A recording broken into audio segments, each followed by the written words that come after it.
Okay. Well, good evening. I'm Ivo Daalder. I'm the CEO of the Chicago Council of Global Affairs. Great to see a full room. It must be the free alcohol afterwards, or the nice weather for coming out. But it's great to see so many people. It's really an honor to welcome to the stage our good friend and colleague Michael Polsky, who is the founder and CEO of Invenergy.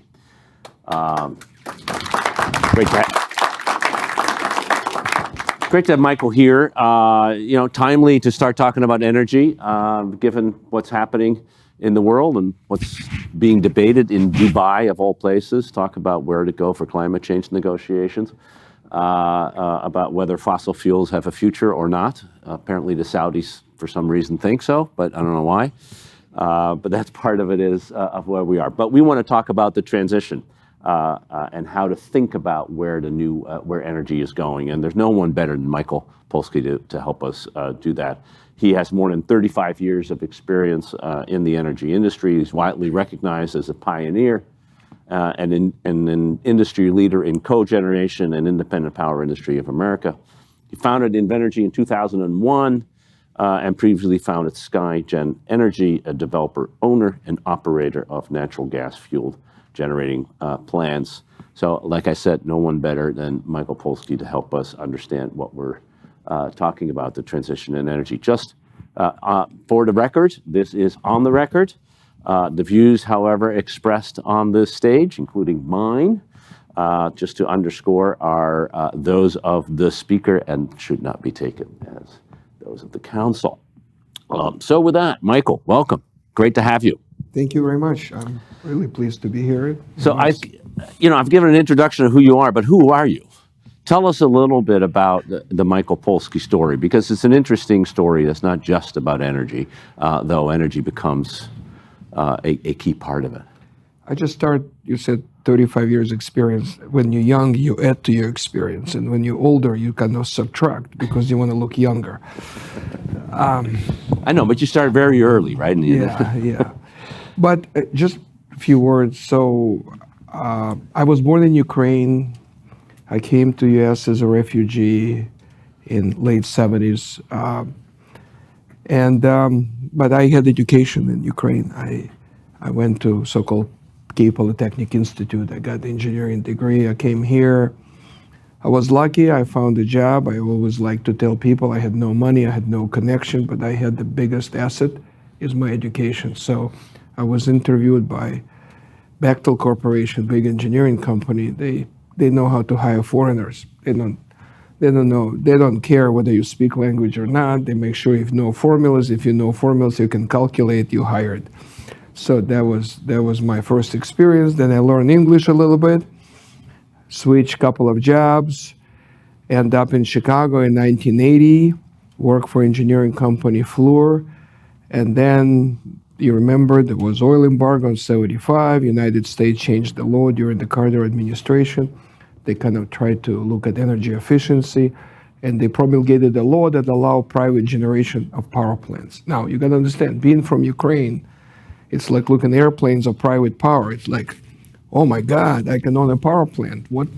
It's like dream come true. And I thought, I would like to own power plants. So I told my company that I work Fluor, I said, let's own power plants. I said, we're in engineering design business. That's not our business. Then I started looking for opportunities. I found an investor. I started my first company in 1985, owning smaller power plants, cogeneration, called combined heat and power plants. And then company did very well, but I split with a guy, and in 91, I started another company called SkyGen, doing natural gas-fired plant. Remember, the first company I did coal and gas. And when I worked at Bechtel, I worked on the nuclear. Then in 91, I started SkyGen. We mainly did natural gas plants, primarily natural gas plant. And then I sold SkyGen in 2000, 2001 to big New York Stock Exchange company. I felt it was the right time. And then immediately I started another company called Invenergy, again, looking at natural gas, because that's what I knew how to do it. Remember, again, timing is everything in life. We had September 11. We have Iran fiasco. People start talking about energy security. And Europe already sort of start looking at renewable, primarily wind. And we work with a company named General Electric a lot. And I called G and said, tell me something about wind. What is this all about? And being an engineer, they told me about wind. And I said, wait a minute, it's interesting. If you can produce electricity without fuel, you can pay up money up front, and then you know your cost for foreseeable future, and you don't use any water. And plus, local communities don't fight you about pollutions and things like that. I said, sounds like an interesting business. Nothing to do with the environment. I just look at the opportunity to apply my skills. And we got in the wind and Invenergy. First project we got in 2003. Then we got in the solar, in the transmission lines, in energy storage. So making long story short here, we've done about over 200 projects with the largest privately owned renewable energy company in North America for sure, maybe even beyond. And we have 2,300 people based in Chicago. Like I said, wind, solar, offshore wind, transmission lines. So we kind of on the forefront of this energy transition, and I'm really pleased to be here to tell you my views. Probably my views, I don't want to oversell myself, but you're talking from a person who on the firing line, so hopefully I'll tell you a little bit more what's really going on out there. Just a fascinating story. You fall into, new ways in which engineering and formulas get you, as opposed to outside forces driving you. But the outside forces help you to get to the point where you are. So, it's actually a story of most successful entrepreneurs and most successful people. They understand what's going on in the world and grab it and move on the basis of that. And so what's interesting is your company and what you're trying to do is at the forefront of something that a lot of people say is absolutely necessary if the planet is to survive in one form or another. The question is in timing, and we're all debating all that and how easy it is and how much it costs. But the fact that we have to make a transition isn't really at issue. So let's talk a little bit about the transition. In some sense, I get from a technical and engineering perspective, how easy is it to actually think about the energy transition in a technical and engineering? Let's leave the politics and to some extent the economics aside for a moment. They tend to screw things up, but certainly when you're an engineer, that's how you think about that. So how should we think about the technological problem and the engineering problem? It's a great question. And when I told you about my career, I emphasized certain dates and times. And like I said, I started working in nuclear even before nuclear coal, and then nuclear coal again, and then natural gas, and moved into renewables. What I like to tell people is that in every industry we see transition, right?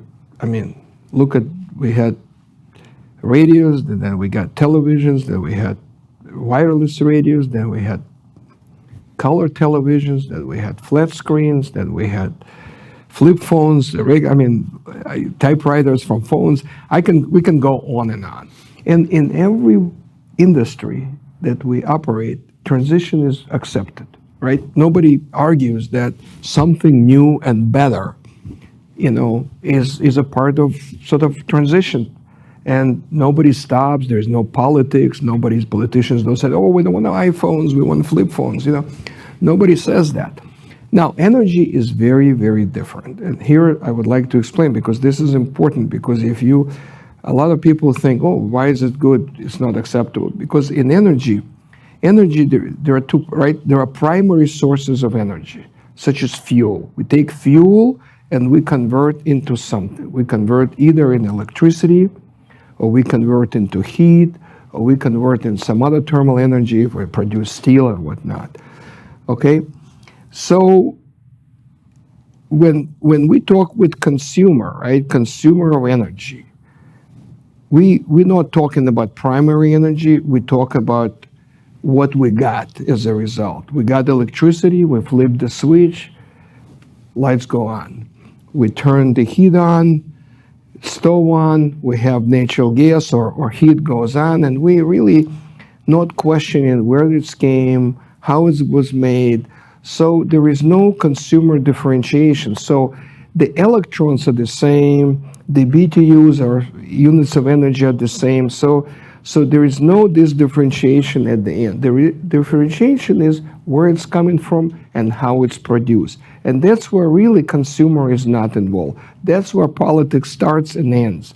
So I always like to say that in other industries, we accept the progress. In energy, somehow, we don't accept the progress, or at least we fight the progress. I always like to say that, yeah, coal was a great fuel early on when we discovered before coal was wood, and then coal is much more compact energy.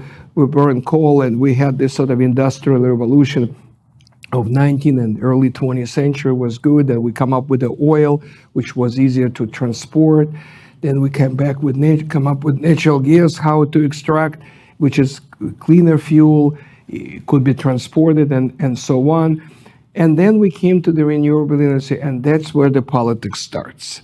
And that's where people start separating sort of, primary sources. Why? Because there are people that are entrenched in the old ways of doing, such as fossil fuel, and there are people that in the new way. And incumbents like fossil fuel, they don't want easy to give up their sphere of influence, and because at the end, I cannot go to the consumer and say, oh, my electrons are better than yours. They're not. They're the same. So it has to be some sort of other extraneous factors that shift people from doing one to another. In case of renewable, what is the extraneous factor? Is the pollution. We have no pollution. We have no use of water, for example. We have no landfills we need, and so on and so forth. In case of nuclear, there is issue of proliferation. So we start looking at other called extraneous factors, and that's where the problem starts. So from the engineering standpoint, now go back to you, I always like to say when I go to certain community, I said, listen, I don't want to talk about the environment. I want to talk about progress. I want to talk about future. And future lies for renewable energy. And I can explain why. It's not just environment. It's just a better way of doing certain things. And better way is not only it's a cleaner way. For example, it's technologically more advanced way. Let me give you the example. When I got in the industry 30 plus years ago, okay, depends how we count experience, okay? A while back. It cost to build natural gas plant to generate electricity. Certain amount of money, okay? Right now, it costs more with inflation and everything, okay? Why? Because we use essentially the same technology. Nothing is really changed. There is some efficiency gain, but they're marginal because we exploit law of thermodynamics. It's a marginal, it's like typewriter. I mean, it's how fast you can move your fingers. It's just, that's how it is. You can advance and make it softer keys and this, but you can only type so fast, okay? What happened with renewable energy? It's completely different way. When you look at the wind or solar, I always tell people, first of all, it's standardized. The conventional way of producing electricity is not standardized. It's basically you have different power plants or different way of doing things. But here's a very standardized. You can put in the factory. Also, as technology improves, you have better materials. You have longer blades, wind turbines, for example, taller turbines. You get gain efficiency by knowing how to manufacture better, and simplicity. What's it for engineer is very important is simplicity. Also, people think that the engineer are looking for complex things, but at the end, the simplicity is the key. And I always like to tell people, what could be simpler if solar panel on the ground? Just you have a panel, you connect wires, and you receive electricity. No piping, no waste, no burning anything, So I like to tell people this is just technologically advanced way of doing things. So from the engineering standpoint, from technology standpoint, we can do things better. But that's where the politics come. And unfortunately, we start politicizing the energy. Why? Because who start politicizing? Not politicians. It start basically from incumbent industry. Because what oil and gas and other fossil fuel, in order for them to preserve status quo, what do? They run to the politicians and tell them, oh, energy independence, let's pump it more, let's do this, and then everybody got in the game and people start sort of splitting. If you sort of to the right, you support coal, and you support fossil fuel. If you're to the left, somehow you become affiliated with renewable energy, which is something to do. Nobody said that iPhone is a left-wing technology and typewriter is a right-wing technology. I mean, politicization, and I want to get back to but let me stick for a moment on the technological side. Okay. And sort of the three things that people have talked about as being problematic or just need to be dealt with in the transition. One is to make sure that the cost to produce a unit of energy is in fact low enough, so that in order to make that progress happening, that's happening. But talk about that. Second is storage, in the sense that wind doesn't blow every day unless it's in Chicago. Sun doesn't shine every day, like never in Chicago, although it did today. And so you need to have storage and deal with that. And the third is, how do you get it from the places where it's produced to where the places it is consumed? Because those are a little different from the more conventional ways to think about it. So those are very good points, and we have to differentiate two things. One is how much of renewable energy, for example, we put on the grid, and here's the thing. Yeah, wind doesn't blow all the time, and sun doesn't shine all the time. But generally, wind blows at different times that sun shines. So we can do this. But, what I'm always saying is we need to penetrate with renewable. What you do, you pick up easy targets first. Mm-hmm. You build wind and you build solar, you displace fossil fuel during those times that this energy is available. Which, by the way, we're not there even yet. So we're talking a lot, but it's like we're not talking about, that we're so saturated that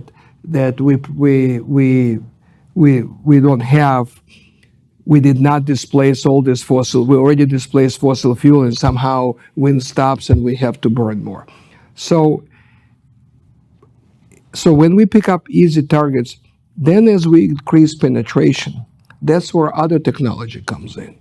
First of all, we start looking how wind and solar coordinates with each other. That's number one. Number two, so we can supplement when at night when wind blows, we can combine. We gotta look at that, how we can do that. Then battery storage comes in, and battery storage technology improving. People now put 2, 4, 6, 8 hour storage, so we can store energy. We cannot store energy still for days and months, but we can store for hours at this time. But there is more work going research for that work. But another thing is very important is transmission, and transmission is what it does. It's deliver renewables or deliver electricity from one place to another. But what's important also to understand with energy transition, when you put renewables, that you want to connect large geographical areas. Because if Chicago is not windy, on a rare occasion, maybe it's windy someplace else. If Chicago is not sunny, maybe it's sunny someplace else. There are places that always sunny. Also, it's interesting. In the United States, we have we have 4 time zones. So when sun rises in California, on the East Coast, it's still night in California. When sun rises in California, it's already noon somewhere in the East Coast. So when we connect a large geography, we can overcome those things, okay? Or we can at least come to the point that clean sources supply majority of the energy. We're still not there yet. maybe on last 20%, we can easily, technologically, and we do this work at our company, we can go to 80%. The most difficult part, 80% of energy yes, can be done by 80% of electricity, right? with just wind and solar With wind and solar and storage. and storage. Yes. Right. Okay. Right. And transmission. Yep. But the last 20% is difficult and we're not there yet. But we're still so far, we're still at 25% altogether. So we're still so far to 80%. And a lot of people basically particularly looking for excuses. They try to look 40, 30 years ahead and said, oh, because we're going to be there, if we have a problem, let's not do anything today. And this is not, those are just excuses. When I got into renewable energy in 2003, I even wrote a paper called Myths and Reality of Wind Energy at that time. And a lot of those things that were proved to be by naysayer, for example, wind is not reliable, wind cannot be scaled, wind, because it cannot be scaled, it can provide so little energy, it's not efficient. All those things have been overcame now. So we kind of solved majority of the problems, but we still have to think about last 20%, but I think it's probably not in my lifetime. We're still far away from last 20%. Transmission, you said you have a continent. If you can get energy that is produced in California by wind to the East Coast, and by the time the sun goes up and people's coffee machines go on, you can through distribution solve a lot of the problems. Right. But you can't get from California to New York for electricity. When we started Invenergy doing things at larger scale, we kind of realized that, first of all, with renewable energy, right, just like with any other energy, you have natural gas in certain places in the country, you had historically coal in certain places, it's not everywhere, but we always transport it, right? We had pipelines, we had trucks, we had railroads, but somehow with electricity, we also have to build transmission line, but again, it's always polarized and politicized, and also we had antiquated regulations, the way electricity market regulated by states. And each state look at its own kingdom and says, listen, I only care about my own state, what's good for me. If somebody wants to build transmission line across my state, why would they agree to that? It's not for me. So we don't have a national transmission policy. We had national highway policy. Imagine if you try to build highway from here or from East Coast to California through Illinois. Illinois said, why do I care about California? I'm just going to stop, just build a road through my state. So we need to change the way we look at transmission in this country. And I tell you, until we change, it's not going to happen. And all the energy transition is not going to happen to the degree we want. It happens kind of here and there, but not on a national scale. And, we need sort of national transmission authority. We need a program just like National Highway System, Eisenhower Highway System, where we develop system that these lines could be built around the country if we truly think about energy transition for the long term. And why don't we have that? Is it just because we have an antiquated federal antiquated system in which states' power is too important, Yeah. or it's not necessarily, is it political resistance and using pipeline should be national, but electricity transmission should be local? I think what happened, in my view, is both. We have antiquated regulatory system that state have sovereign control over their own production and distribution of electricity. And then later we created called RTO, Regional Transmission Organization, that combines several states. But what we had, instead of kind of a smaller program, we created same problem, but only on a larger geography, but still we cannot go beyond that. And everybody tried to protect their kingdom and doesn't want to pay for anything else. And then we have politicians coming into the play that also take positions in some ways to to basically create additional hurdle on transmission. We try number of times to pass some federal bills on transmission, but they continuously failed. So as a result, we just stuck. Unfortunately, we just stuck. So at Invenergy, we build number of very large long transmission line, and I cannot tell you how difficult that is. So, and we're going to open this up in a minute to the audience. But before we do, the problem you're describing and the political problems are particularly American, but the technology is as global as anything. Yeah.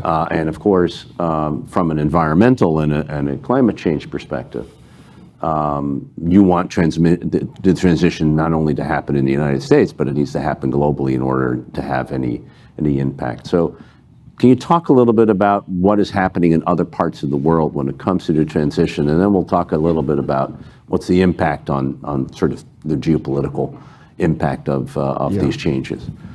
And then we'll go to questions. We operate in other parts. We operate on 4 continents. We operate in Europe, in Japan. We operate in Central South America. Most of the world is kind of accept the fact that renewable energy is a good thing. Countries like United States, entire Europe, European Union, South America, Brazil, even Argentina, Chile, they really go full speed. I think this transmission problem is unique to the United States, because if you look at other countries where Brazil, for example, even developing country, they have national grid, and you constantly read, when they have new pockets of renewables, they build the issue, tender they call for the grid to expand, and it's not a controversial thing. Europe, particularly after war in Ukraine, they decided to accelerate transition to renewables to reduce use of Russian gas and reduce oil consumption. They also, government-owned transmission lines, so they have government decrees regulation. They build transmission lines, so transition is taking place.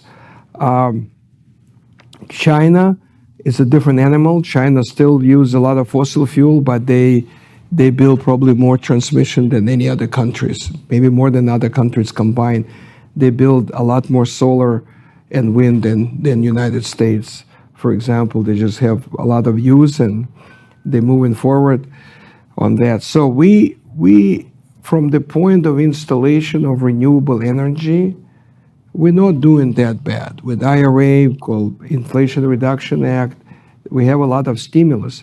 But unfortunately, we don't deal with transmission. And I mentioned to you before, I like to use this, comparison here, metaphor, that if you want to deliver something to your house or deliver someplace, you need trucks on your road. And we in this country, we build a lot of trucks, but we build no roads. And then as a result, we're stuck. And that's a problem. If only Amazon delivery came over transmission lines, we would solve that problem through consumers in a moment. I think you made this really interesting point about consumers not being the drivers of progress in the energy field, because they don't really care what the input is. They only get the output, and the output's the same.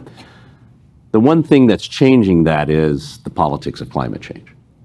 And that there is now a particularly generationally happening, but also happening in different countries, a demand to have the electrons being produced in a certain way that is different.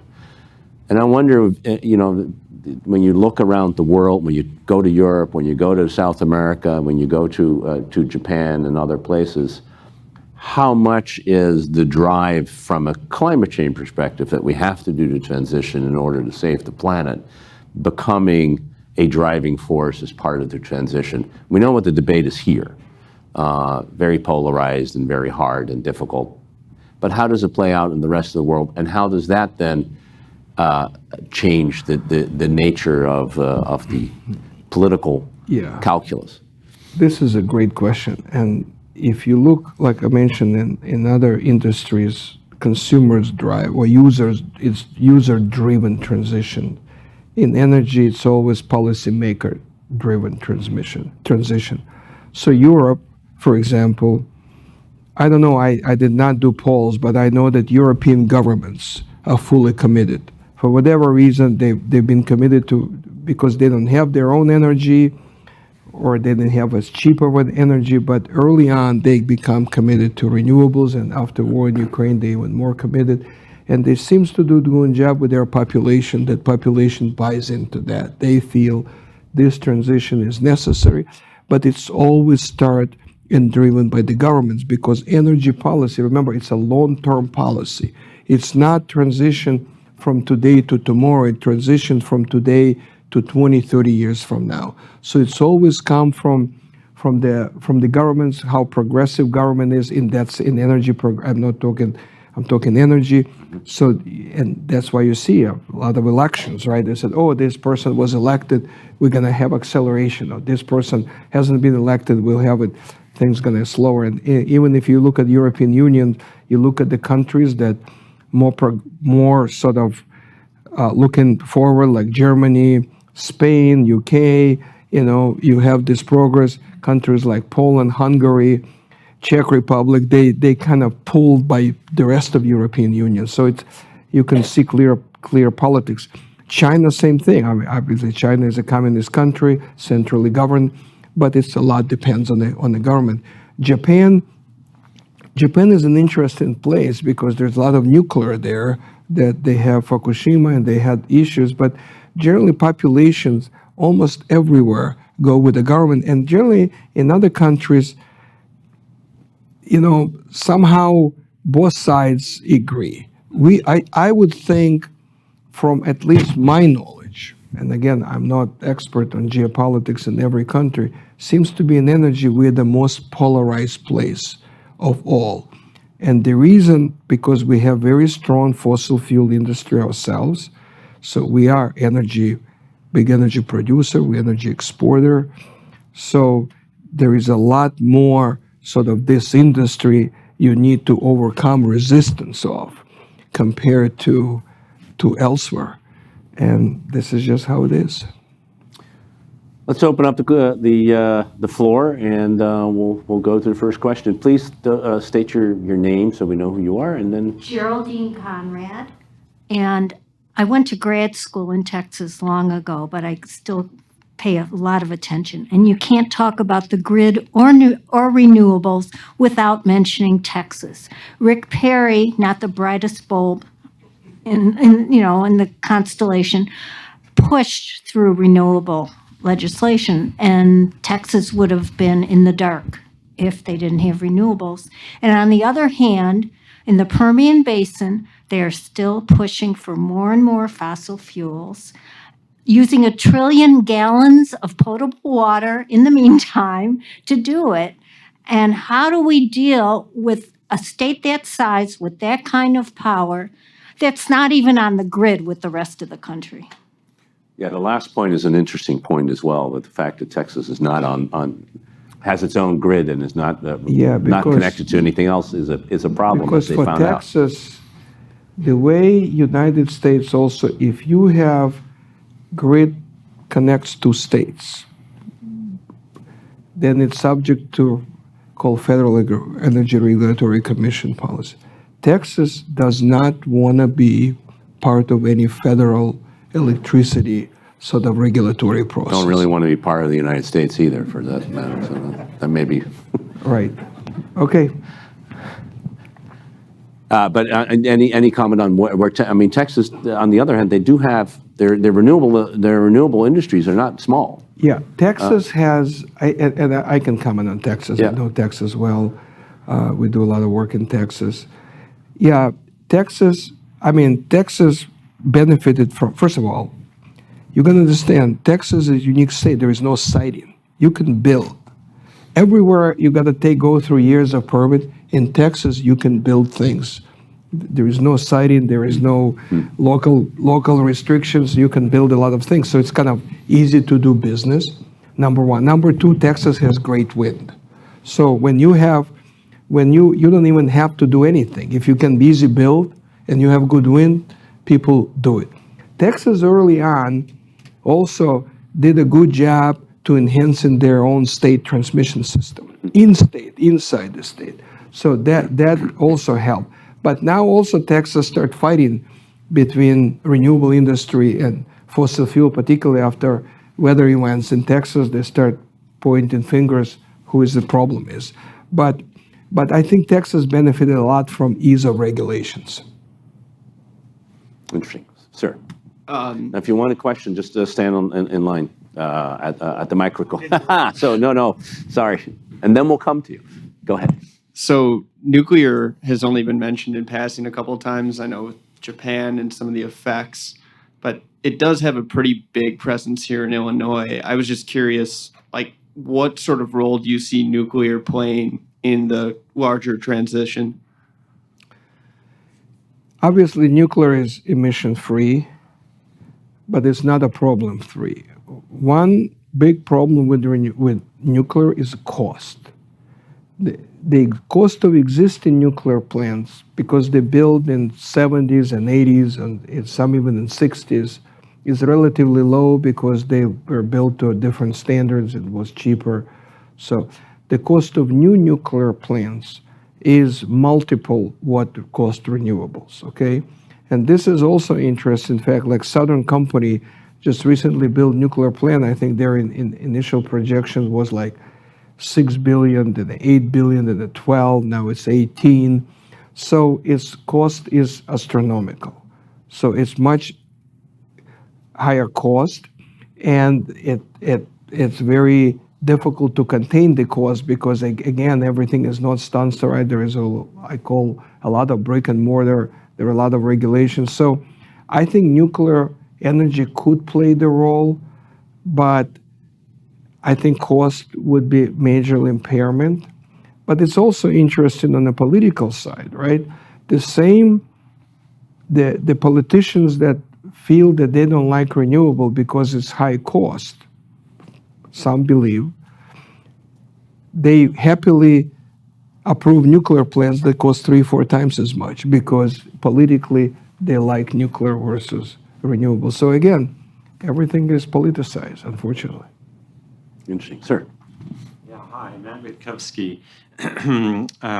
You've brought up the heavy problems with interconnection, and at the same time pointed to places like Texas, which surprisingly, I think, leads this country in wind generation. And then other countries, let's say Germany, that seem to be leading the world in leading Europe, I should say, in renewable development, still have actually quite a huge attachment to coal.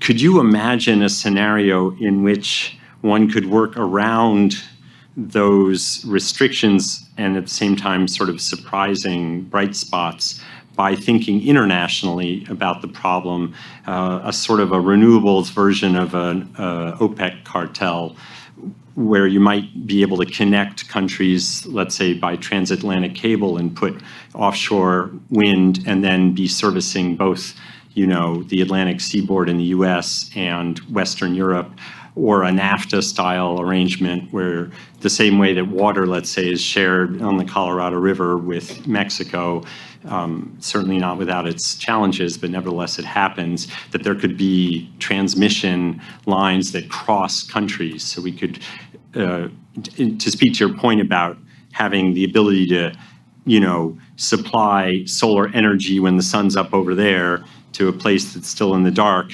wouldn't that be improved if we could do it even across national lines, especially, laterally? Yeah.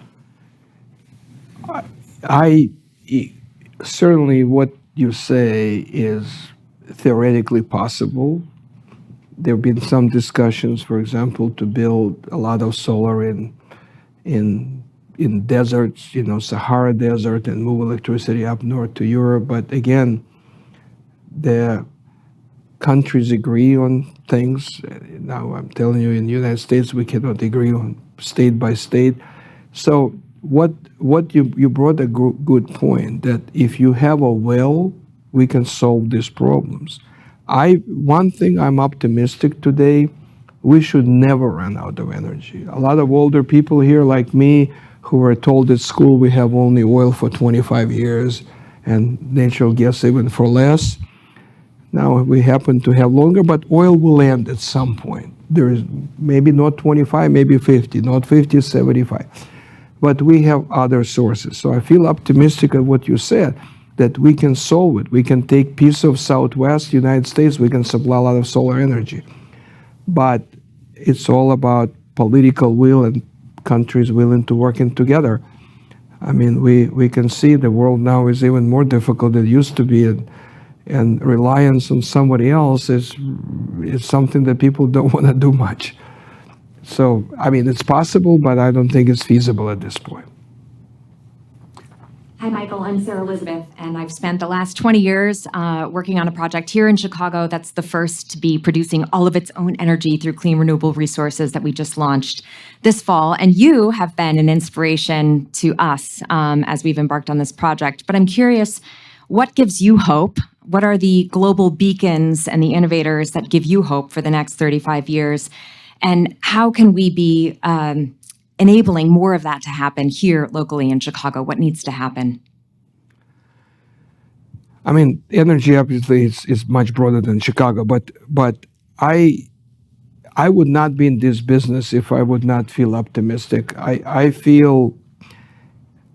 always feel like we were sort of, this movement for clean energy has been going, and I feel we're almost over the hump, because we created already a big industry, and there are a lot of people involved. There are a lot of workers involved in this industry, so there is also political support in some way. It's not easy, and I believe that leadership could slow things down or accelerate things.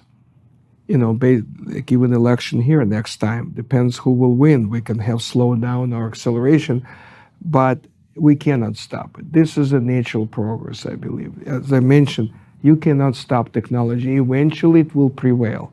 Unfortunately, in energy, because we have incumbent infrastructure, I mean, we're talking about electric cars, for example. I love electric cars, but we have all this, gasoline gas station. It's very difficult. So because you have to fight the incumbent infrastructure here. But I believe that eventually we'll get there, 100%. I believe it. The only thing I cannot tell you, how long would it take us? Sir, next question. Steve Sawyer. At the discussions in Dubai, the COP 28, there was a major focus on developing countries. You made brief reference to developing countries in your presentation. And the question for them is, where's the money going to come from? You want us to make changes in terms of our policy and our practices with respect to the protection of the environment. We need funding to support those changes.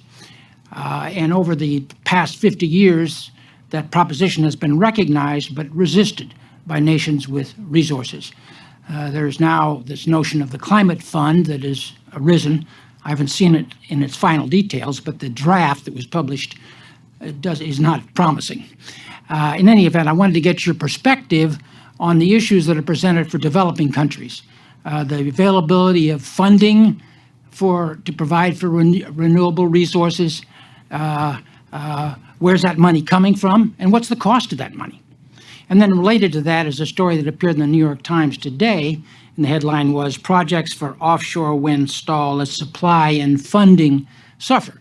The focus of that article was upon the U.S. and Europe.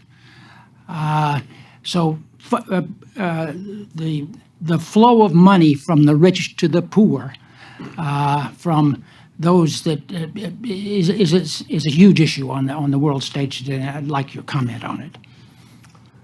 I think we need a separate session on these points. But first of all, it's interesting that developing countries, in most cases, jump on the renewable wagon faster because for them, it's the lowest cost thing because they don't have to import fuels. They don't have a robust existing fossil fuel infrastructure to deal with.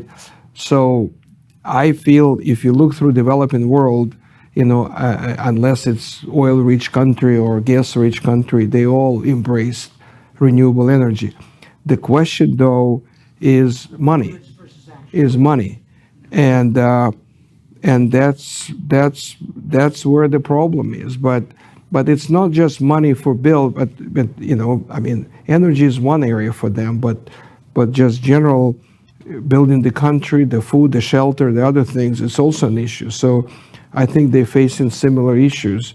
But I think what rich countries, in my view, would need to support more poor countries to make sure that poor countries will not do things, or poorer countries will not do things to harm environment, and that's important. But overall, geopolitically, I cannot comment why rich countries don't sufficiently support poor country. I mean, it's Does the climate fund offer promise, the I think it COP28? is. I think it is. It is. I do, just to comment on that and on this point, all countries are investing in energy. And if it's cheaper to invest in renewables than it is in fossil fuels, then there's an incentive, in fact, to adopt renewables. And one of the positives that is happening in the developing world, just as it happened with, the developing world never had landlines. They went to cell phones immediately because the infrastructure for that was built, and it was the same thing. The same can now happen with renewables, which happen to be more local in any case, than having to rely on the supply of oil or gas or coal from a third country. You may have oil, gas for those who have those natural resources. One thing, for many, of course, that isn't the case. So there's a natural transition that is happening there, just as a reality.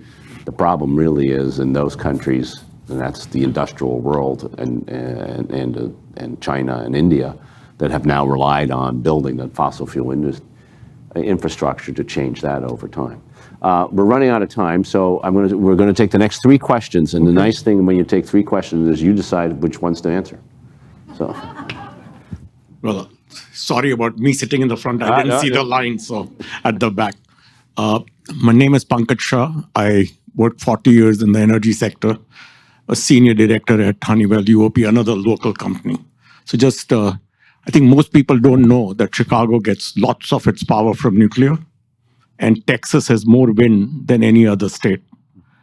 Now, on energy transition, I think US, unless we have a different government that adapts or takes on policies, it'd be very difficult to subsidize, like wind, solar would never have happened without government help. And at my company, we built some of the biggest green diesel, green jet plants, which would never have happened without government help. So at this time, such help coming from today's government would be extremely difficult. So just like India, China, I think US, transition will take time. We are just 85% relying on fossil right now. So can you comment on transition? I think you just said that it'd be very difficult to predict. Would governments be able to take on helping these industries to transition faster? Let me take the next 2 questions as well before you answer. Okay. Hi, my name is Stan Sirid, and I have 2 questions. One is, what is your view on the green hydrogen as a part of the energy transition? And the second question is, do you see any risk of, in US in particular, the renewable market being overheated, more money waiting to be deployed in renewable sector than there are good quality projects available, in part because of the transmission constraints? Thank you. Good Good evening. My name is Matthew Frangos. I was also going to ask about hydrogen, actually. So I guess to take it in a different direction, I'm curious if you view hydrogen interconnection as more of a complement or a competitor to the traditional grid, if that might pose issues for future policy related to the grid. Maybe I'll take hydrogen first. Yep. Those are great questions. Like everything else in life, right? We deal with priorities. We deal with what makes sense to do today and what would make sense to do in the future. My personal, and also, Ivo, you said that I represent here my personal views, so I don't want you to read any more. I mean, like I said, I represent Michael Polsky here. I believe that hydrogen is still far away. We have more priorities at this point than hydrogen. We can deploy much more renewable energy, and generally hydrogen, and particularly green hydrogen, is still very expensive because you have to use green electricity to produce green hydrogen, electrolyze water, and so on. So it would require a lot of government subsidies here. As a matter of fact, we are part of Midwest hub for hydrogen, including hydrogen fuel and so on.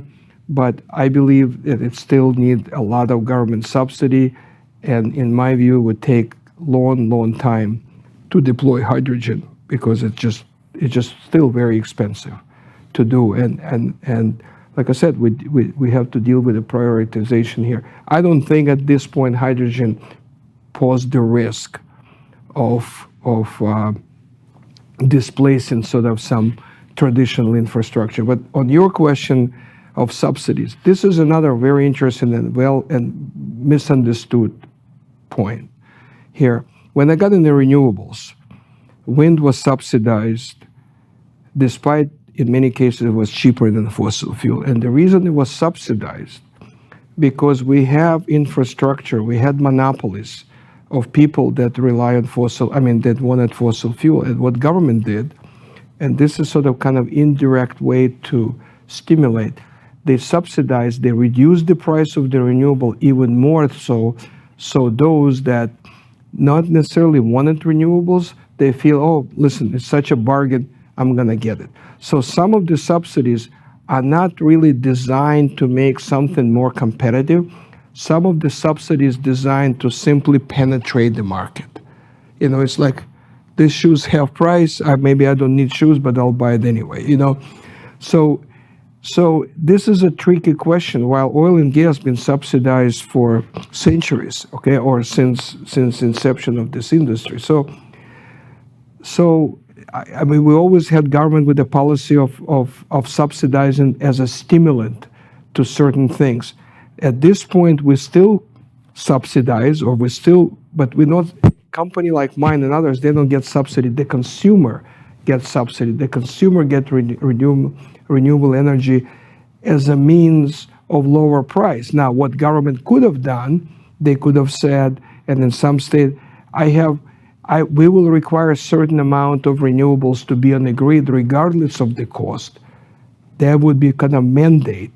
But I think it was much easier for us to go through the subsidy road rather than through mandate. But also, we don't take into account externalities.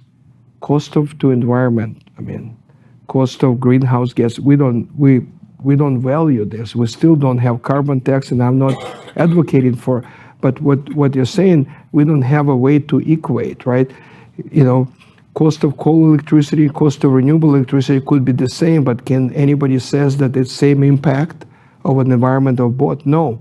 But since we don't have other way of measuring it, then we sort of deal with other ways of doing it, such as, for example, subsidies. Michael Polsky, thanks so much for really an excellent both introduction but penetrating discussion on a really important subject. You clearly know what you're talking about. But of course, that would be by definition if you speak at the Chicago Council of Global Affairs. But terrific discussion. Thanks so much. Thanks all for joining us. Please join us for a drink afterwards, mingle, talk, maybe grab Michael for a final question. until such time that he will walk away as well. But thanks all for coming, and most importantly, thank you. Mike. Thank you.